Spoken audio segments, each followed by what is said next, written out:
الكثير من محبين الشتاء ينتظرون تساقط الثلج الجميل بما فيه من مناظر خلابة وبياض ناصع، لكن أحيانا يتحول هذا الثلج اللطيف والزائر الأبيض إلى عواصف ثلجية قوية تؤدي إلى غلق الشوارع والمدارس وتشل حركة الحياة العامة، وأحيانا تردي إلى دمار ووفيات وخسائر مادية فادحة. حصل هذا في العالم عشرات المرات، وسجل الكثير منها في دول أوروبية وولايات أمريكية ودول عربية، خصوصا في بلاد الشام. العاصفة القطبية ماجيدون في ولاية أتلانتا عام 2014 أدى ضعف الدقة في التنبؤ الجوي لهذه العاصفة إلى طمر منطقة مترو أتلانتا بالكامل تحت الثلوج، ما تسبب ببقاء الناس عالقين لفترة طويلة، كما تقطعت السبل بأكثر من 1,000,000 شخص بقيت سياراتهم عالقة على الطرق السريعة لأكثر من 24 ساعة، ولولا أنهم قرروا تركها والتوجه إلى الشركات والمتاجر التي بقيت فاتحة أبوابها لكانوا علقوا في الشارع أيضا. عاصفة القرن ضربت شرق الولايات المتحدة وكندا عام 1993. اجتاحت عاصفة ثلجية في أوائل شهر مارس من 1993 الساحل الشرقي للولايات المتحدة الأمريكية وكندا، وتساقطت الثلوج على مناطق شاسعة لم يشهدها التاريخ من قبل.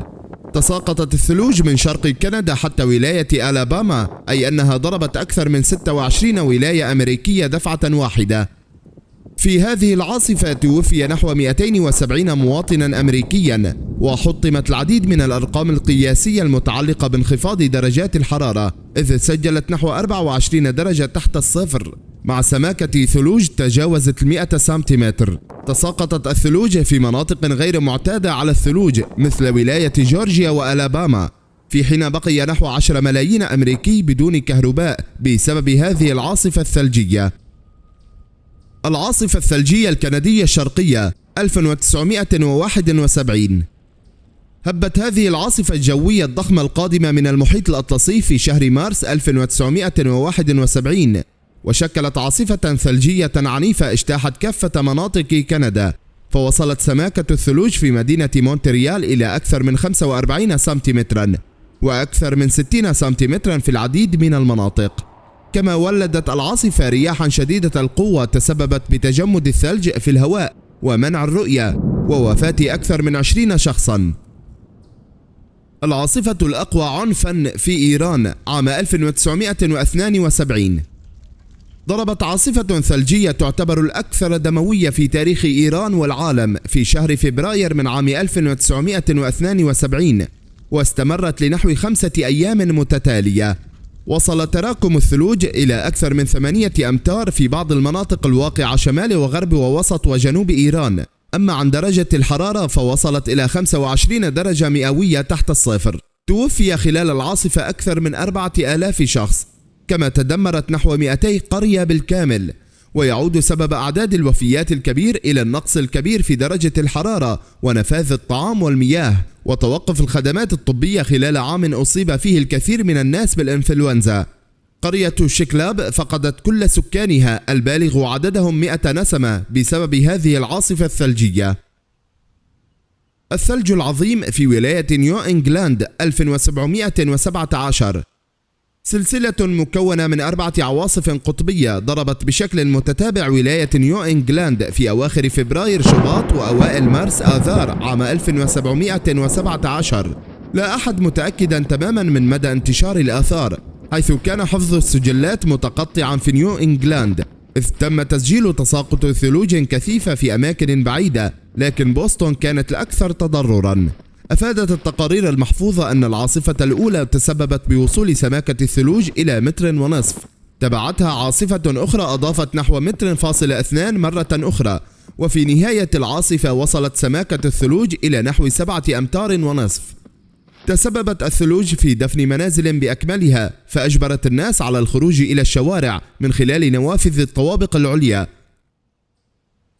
عاصفة القرن في روسيا 2018 بداية شهر فبراير شباط من 2018 ضربت عاصفة ثلجية غير معهودة العاصمة الروسية موسكو، فوصلت سماكة الثلوج إلى مستوى لم يسبق له مثيل منذ بدء الأرصاد الجوية تسجيلاتها. خلفت العاصفة التي تسببت بإغلاق المدارس، وهو أمر نادر الحدوث لأن الروس معتادون على الثلوج، إلى وفاة العديد من الأشخاص بعد أن وصلت سماكة الثلوج إلى نحو متر والحرارة 13 تحت الصفر. كما قامت أجهزة الطوارئ بإخراج أكثر من 120 سيارة احتجزت بسبب الثلوج على طرقات منطقة موسكو، في حين أعاق سقوط الأشجار حركة عدد من عربات الترمواي.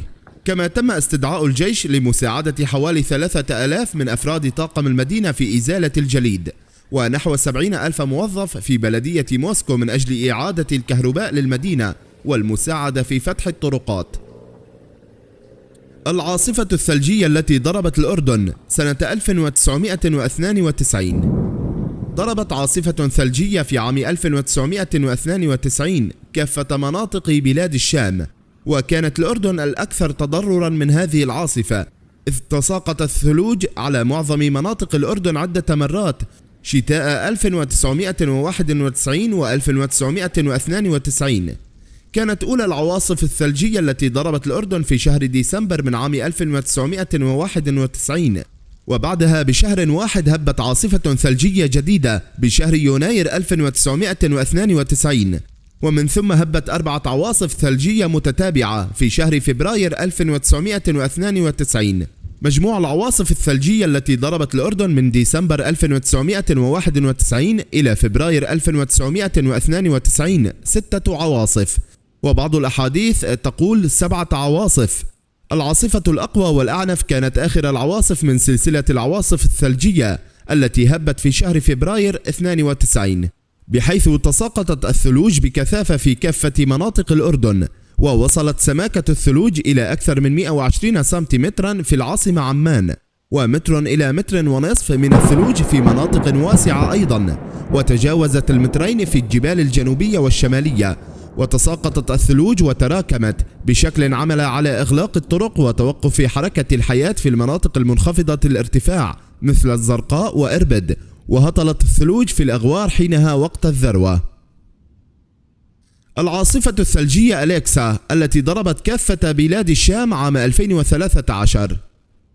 في 12 من ديسمبر من عام 2013 اجتاحت عاصفة ثلجية بلاد الشام سميت حينها أليكسا. في الأردن تسببت العاصفة الثلجية بتوقف حركة الحياة في البلاد، فأغلقت المدارس والجامعات والدوائر الحكومية لأيام عديدة، وأغلقت الشوارع جراء تراكم الثلوج بشكل كبير.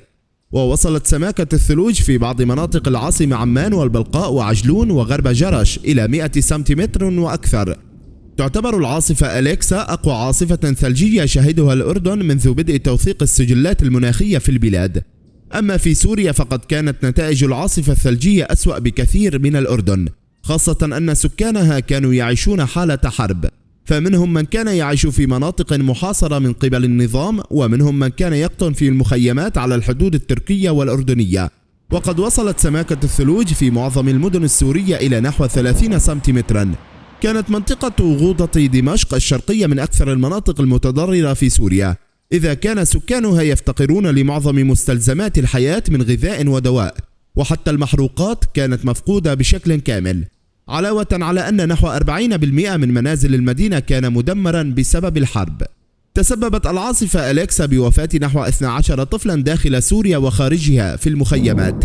وفي فلسطين فقد تراكمت الثلوج بسماكات وصلت المتر في غالبية المناطق، وخصوصا في مدن الضفة الغربية والخليل ورام الله ونابلس والقدس، وتسببت بإغلاق الكثير من الطرق الرئيسية وبقاء الكثير من الناس عالقين في سياراتهم، وتوقفت حركة الحياة في البلاد لمدة أسبوع كامل.